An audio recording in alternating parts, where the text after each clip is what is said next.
Shabbat Shalom.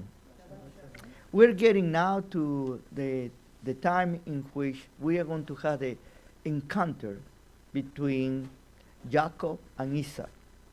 And that has created a lot of, I would say, interpretations that sometimes they go too far, and sometimes they could be, we could do a better examination of these interpretations. In order to, I would like to today to be a little bit fair with Esau.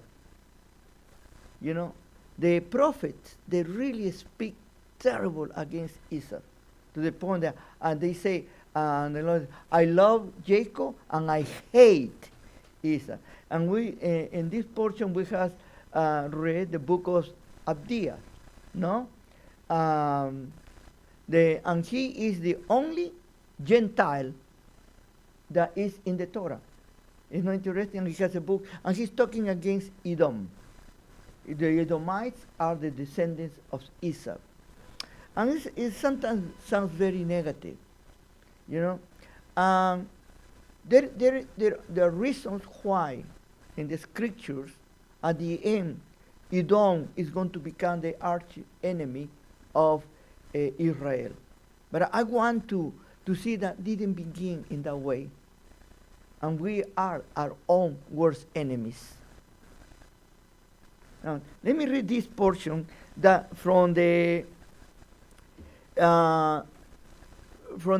portion that we have read before. Okay? In chapter 27, I'm going to start from verse 35. Only to give you a little bit of background. Okay? Look at what he say. This is when Esau realized that his brother has even stolen the blessing for the firstborn. Chapter 27, verse Genesis. We are in Bereshit, no? Okay. Do you have it? Okay. Chapter 27. Okay. This is a Parashat Toldot. Okay? Only to, and he say, Father, bless me too, because they have stolen his blessings, no? But 35. I have said 20 times, but it's okay. Don't worry. Don't worry. I can see that you are in another world, and it's okay. And now that we have a small group right now, I wish that we were more attentive, no? Even Brian is awake so far. 35, yes. If you want 36, okay? Okay. Okay. Then Isaac replied, your brother came by fraud and took your blessing. Esau said, his name should be Jacob, right? You know, because he has now supplanted me twice. And he said, no, first he took my birthright, and look, now he has gone and taken my blessing. Twice. You know? But he added, have you not kept a blessing for me? And Esau replied to Esau, I have already made him your master. And I have given him all his brothers as servants. I have given him grain and wine to sustain him. So what I can do for you, son? Esau said to his father, can you please bless me only once, father? And father, bless me too. And then he blessed and all this thing, no? And the blessing, you can read the blessing. But I want to give you a little bit of background to ask you, do you think Esau had a reason to get upset with his brother? Because we talk about Jacob, purity, okay? And we need to see the other side too. We Jewish people, we are under this tzedek, tzedek tirdof. Justice, justice, you must pursue. That was my father repeated to me since I was 1 year old. Didn't understand at that time yet. And Esau, verse 41. And Esau hated Jacob because of the blessing his father had given him. And Esau said to himself, the time to mourn for my father will soon be here, and then I shall kill my brother Jacob. When the words of Esau, her elder son, were repeated to Rebekah, she sent for her younger son Jacob and said to him, look, your brother Esau means to take revenge on and kill you. Now, son, listen to me. And they tell it to go to him. Okay. Next, we are going to see about Esau's marriage. And he is going to marry the words of the word, chapter 28. Okay? Verse 6, you can read it again. I am giving you only the background because now we are going to arrive, okay, to chapter 32, where we are going to have the encounter between Jacob and Esau. Let me ask you this simple question. Do you think that Jacob had any reason to be afraid of his brother? Huh? After so many years they were apart, and he's preparing himself not only for the battle, he's preparing for himself, he's going to be murdered. But here is what we need to understand on Esau. In chapter 28, I say, look at with whom he is going to get married. There is a saying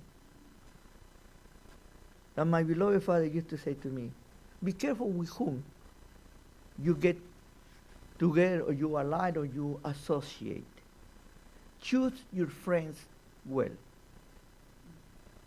There is a saying that says, look with whom you walk and I will tell you who you are. And what I am trying to tell you here is the influence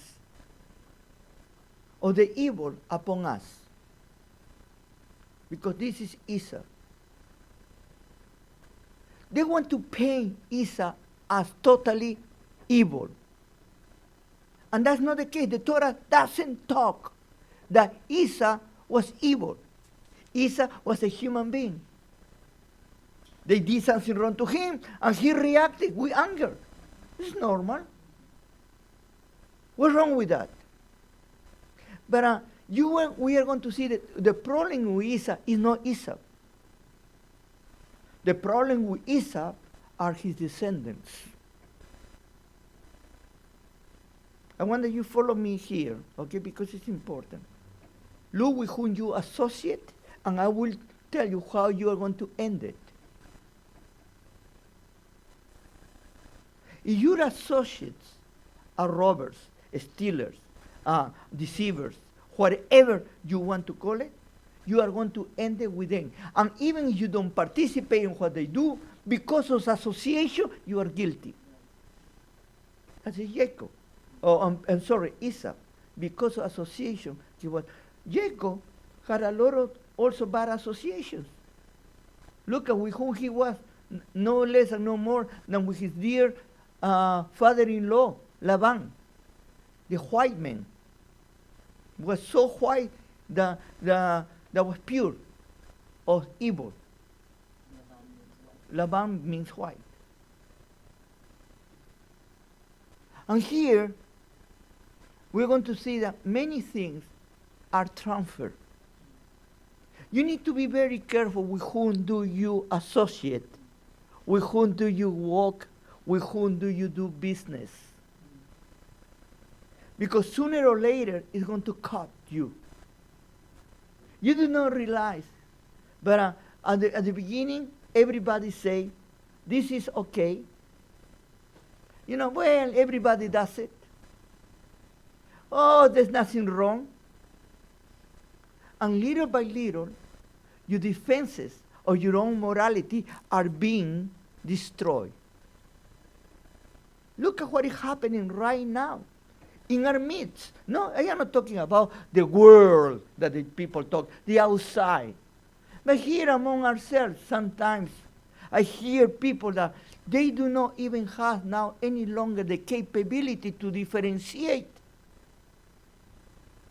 true love with those things that are not true love. Well, if they love each other, what's wrong with it? What's wrong with the other things? No, what's wrong to steal if everybody steals?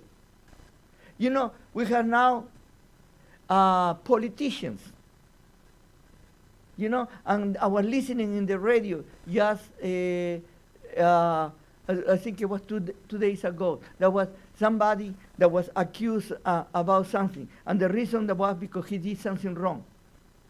And the person that was in the radio was saying, have you met any politician that has never said anything wrong? What's wrong if they take a little bit? They were justifying now to do something wrong. It's okay. Everybody does it.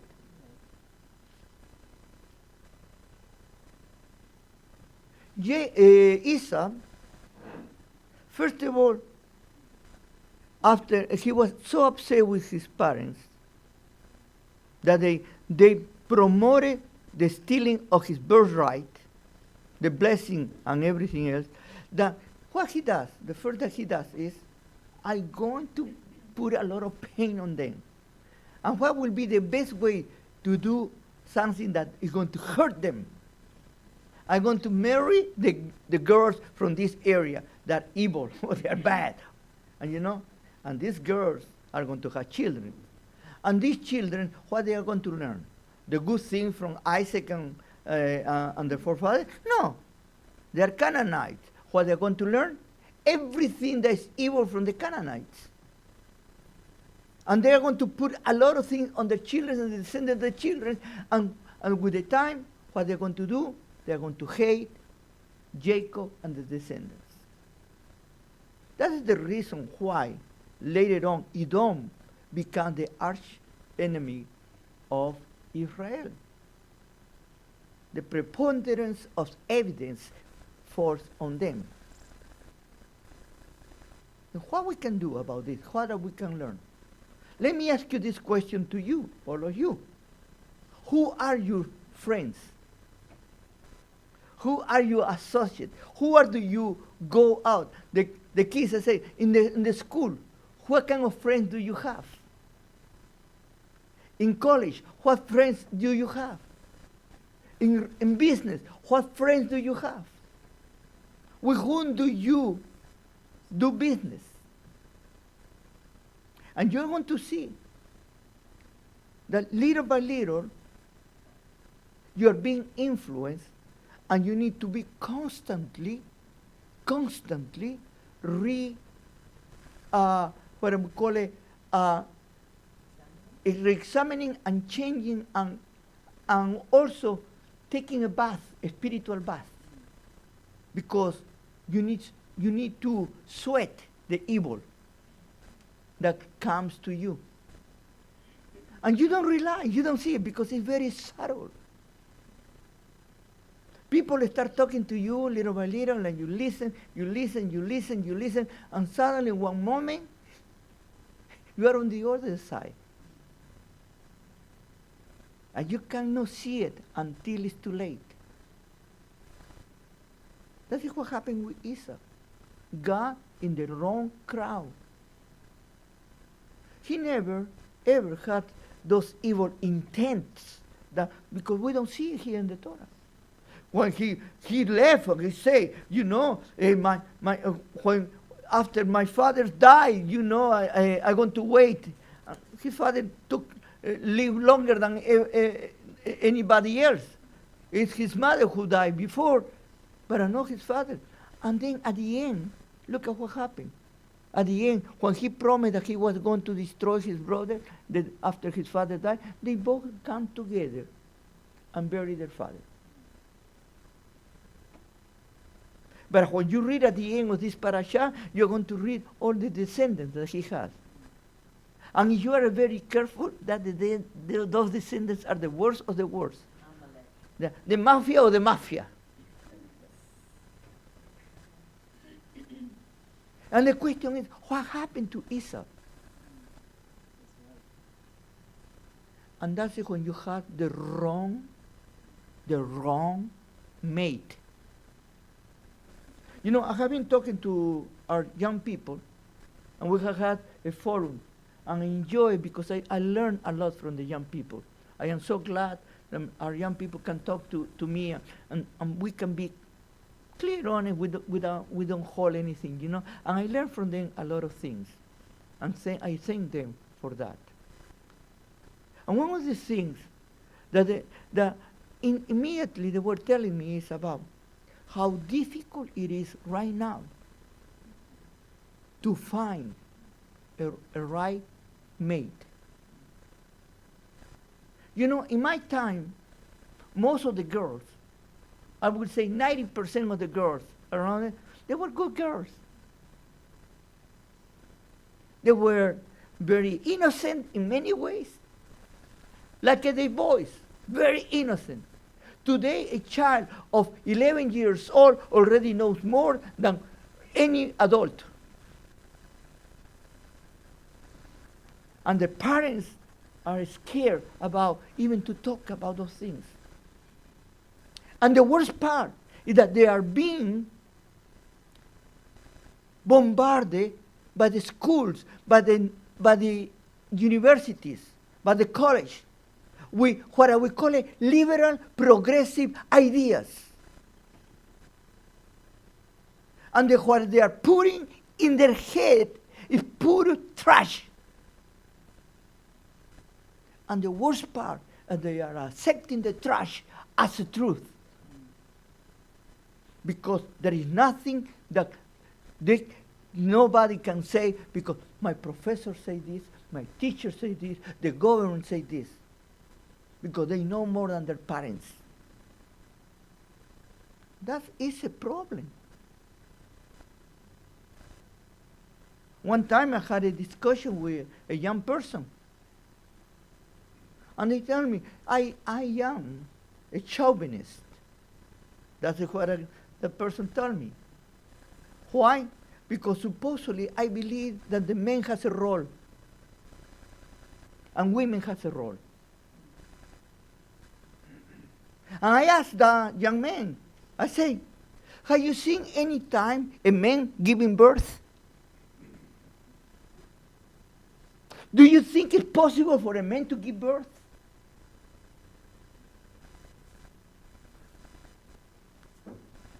And he said, you don't understand. We have already overcome that problem.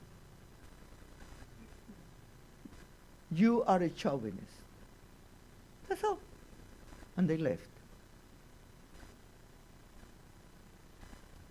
Totally the contrary. My personal view about women is the highest view that I have. I always say, is the last thing that God created, is the ultimate creation, the best thing that God created, the woman. And as a man, I need to acknowledge that. That's being chauvinistic? Totally the contrary. I am accepting God's order. And I am not jealous. You know, in our sidurs in the mornings, when we get up in the morning, we say, thank you, Lord, that was born a Jew and not a Gentile. Oh, what is discrimination? What is that? They don't understand that that prayer is the most humble prayer that there can be. Because at least I was born with your presence, with your teachings. Most of the Gentiles are not. I had the 10 commandments from the beginning in my birth. Thank you, Lord, that was born a man and not a woman. Whoa! What a terrible discrimination. You know what? If you are a man, you need to be constantly grateful that you are not a woman. You have no periods. Dr. Brian, we're not talking about that. But more than that, Dr. Brian, what a woman goes through life, we as men would never would be able to do it. Okay? I have been twice with my wife giving birth. And let me tell you, I have been hated all the time when you know, but it's, to me it's amazing. When a woman gives birth and has the desire to have another baby. That to me is being crazy. Meshuggah, you know? But they do it. How? I don't know. You need to be a woman. Ask to a man to understand that. It's impossible. We cannot. You ladies, you are special. You are the greatest thing that God created. Call me chauvinist if you want to. But I have a great respect for you. And that doesn't mean that also that I believe that you can be a man. Totally the contrary. You will never be a man. And you want to be a man, you are degrading yourself. Degrading. Because you are the top of the creation. Here, with Esau, we need to go back to Esau. Esau was no evil man. What happened is he didn't have that I'm going to be talking in the next parasha. One thing that Esau lack of, and then we are going to see the difference between Israel and the rest, and we're going to see the difference between Israel and Judah and all those names. But one of the things that Esau never had was the calling. He never felt the need to continue the lineage. He was happy the way that he was. But the one that had a strong calling was Jacob, and never abandoned his calling. And you cannot blame somebody because that person doesn't like it or understand what other people are doing.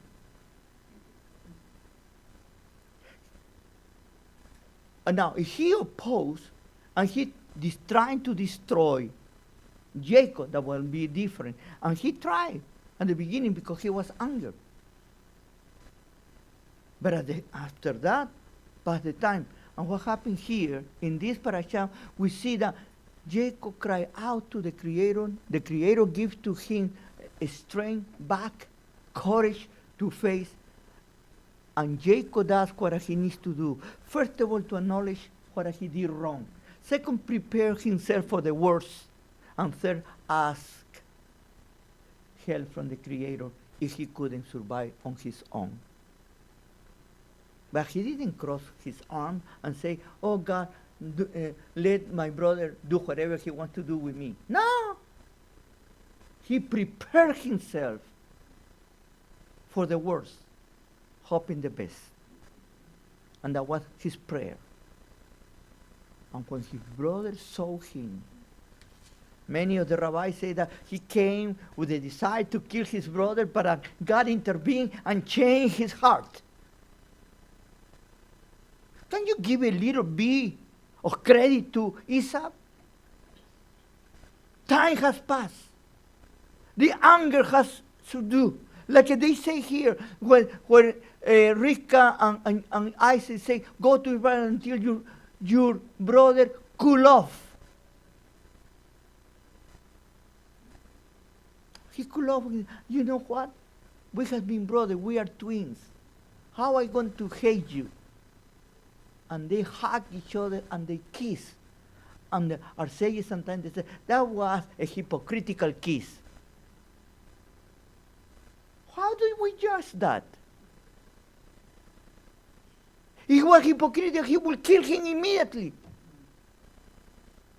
Totally the contrary. He went to his land. He left the promised land to his brother Jacob. He never took what was Jacob given to him now. That even that was by right, supposedly, to Esau. Esau gave it to his brother, and he moved to the southeast, on the other side of the Jordan. That was evil. But here comes the truth of the matter. The evil came later on. You know, have you asked yourself this question? Why Israel is so hated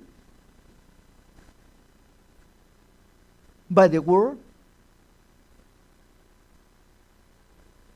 You know, this great religion called Christianity has been the most evil religion against the Jews. Even that now certain Christian people, they want to disassociate with their beginnings. We were killed, we were persecuted, we were annulled because the Christian church, well, they call it the Catholic Church, call it whatever you want to call it. Being a Jew was something that was very hard. As the Spaniard Jews, who they needed to flee, as the Jews in England, they needed to flee, as the Jews of any country in Europe, they even were abashed because they couldn't be independent. They needed to pay. And by the way, but they don't talk too good about only the Christian. Look at Islam, the same thing. Sometimes the Islam treated a little better, but still they needed to pay something. Why they hated so much the Jews? What they did to them? There is a minority, a little bitty group. Because what they represent. They represent the calling of God for mankind to be light to everybody else. And still today, even sometimes we give a little dark lights, we are giving the best light that any human being can give. And we are accused of every evil thing that we have. You know, you go and listen to the United Nations, and if you believe what the United Nations think, that the only evil country in the world is Israel, little bitty Israel. The Palestinians, Hamas, and the Hezbollah, they are saints. They are loving, kind people. If only we allow them to live in a very peaceful way, they wouldn't touch us. When they say, one Jew is too many, that is when you start seeing the background of Esau, the Edomites, and the Amalekites. And that is the problem, because later on, the jealousy and the evil against Israel have perpetuated.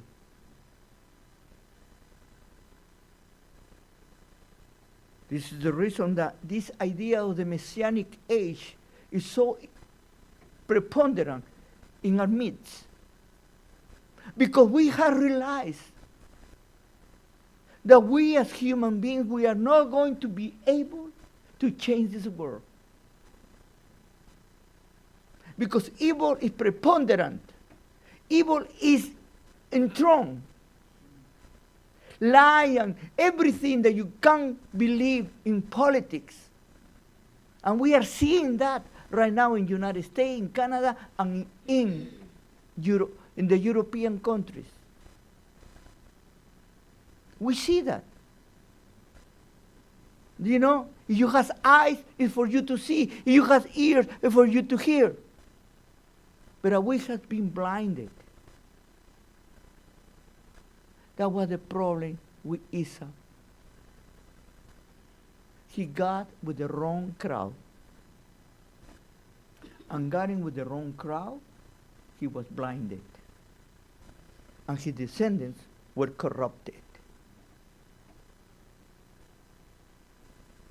And that's what happened in this religion, in the Christian religion and in the Islamic religion. They has already the virus of hate against Israel. And that has not been cured. There are some of them that are coming out and they are repenting what they did. And I am so glad to see that. But it's not the majority, it's a minority. The Creator is teaching with this parasha about the injustice only can prevail when men don't do anything about it. Or they close their eyes, or they are blind, or they have been totally twisted. But still, we have a remnant. I love the name of this community. Shear Yashuv. The remnant shall return. How do you say it in Yiddish? The shmates will return. The little pieces. We are not the most powerful. Katanti. We are very small. Like Jacob acknowledged, we are nobody. But who is over us is everything. Don't ever more be afraid of others. Stand up for what you are. Don't follow the fair, the what do you call the fad, the more, the establishment, the in crowd. Follow your values and your principles. I say to the young people, to the girls, learn to value yourself. If you don't value yourself, nobody is going to give you the value that you deserve. Self-respect starts with yourself. If you don't respect yourself, don't expect that others will respect you. Girls, you are not a commodity. And you don't need to be accepted by people. Totally the contrary. Already our Creator has made you in a perfect way. Value yourself. And I say to the boys, go to the standard of righteousness. And the person that you are, to be clear with yourself and honest and respect the girls. And you're going to see how we want to have a totally different values. But the world is telling the opposite. Right now, the girls can do whatever they want to do because they are like men. And girls don't realize that the boys are so happy. Can use anyone? And no commitment.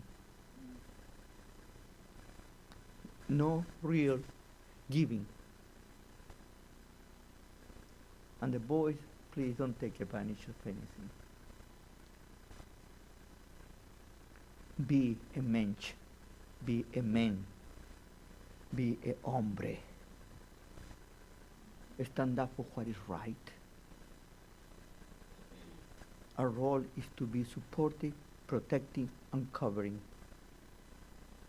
Let God show us the right way. Esau started in the right way, loved his brother, and forgave his brother. And they both buried their father, and they made it up. The problem was the descendants of Esau. tell me who are you associated with, and I will tell you who you are. Shabbat Shalom.